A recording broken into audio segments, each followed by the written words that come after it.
अस्सलाम वालेकुम नाजरीन, मैं हूं आपका होस्ट, आपका वीर, आपका भाई, आपका किसान चौधरी आज़म और आप देख रहे हैं एग्रीकल्चर इन्फॉर्मेटिव चैनल एग्री किसान पाकिस्तान। प्यारे प्यारे किसान भाइयों, काश्तकार वीरों, सूरजमुखी की काश्त के बारे में और इसकी बर्दाश्त के बारे में, हार्वेस्टिंग के बारे में गवर्नमेंट ऑफ पंजाब ने, एग्रीकल्चर डिपार्टमेंट ने एक प्रेस रिलीज़ जारी की है। तो मैंने सोचा कि आप दोस्तों के साथ रखूं।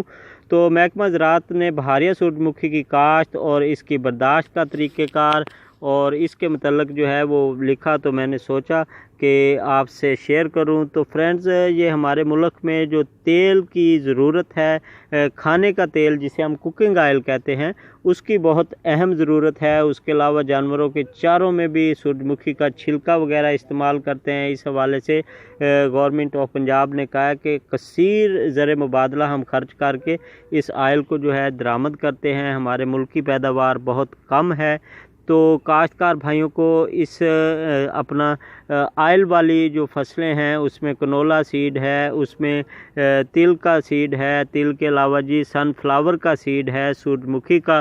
तो इन तमाम फसलों पे काश्तकार भाइयों को फ़ी एकड़ 5,000 2,000 रुपये सब्सिडी भी दी गई है गवर्नमेंट की तरफ से, ताकि हमारा पाकिस्तान जो है, हमारा जो प्यारा वतन है, हमारा जो पंजाब है, ये अपने मुल्क की ज़रूरत का तेल जो है, खाने का तेल, वो ख़ुद पैदा कर सके और अपने मुल्क के लिए ज़र मुबादला कमा सके, पैसा बचा सके। तो दोस्तों, इसकी हार्वेस्टिंग के लिए गवर्नमेंट ऑफ पंजाब ने इसका तरीक़ेकार वज़ह किया और बताया है कि जब ये खुश्क हो जाए तो इसको बज़रिया हार्वेस्टर के हार्वेस्ट कर लें, या फिर नमी या गीला होने की वजह से एक जगह पे आप इकट्ठा करते हैं तो उसको 2-4 दिन दिए जाएं ताकि वो बिल्कुल खुश्क हो, ताकि उसकी जो पैदावार है उसमें कमी ना आए और उसे फफूंदी वगैरह ना लगे, ज़ाया ना हो। इसको थ्रेशर के साथ भी आप हार्वेस्ट कर सकते हैं। वैसे आप इसको जो है एक जगह पे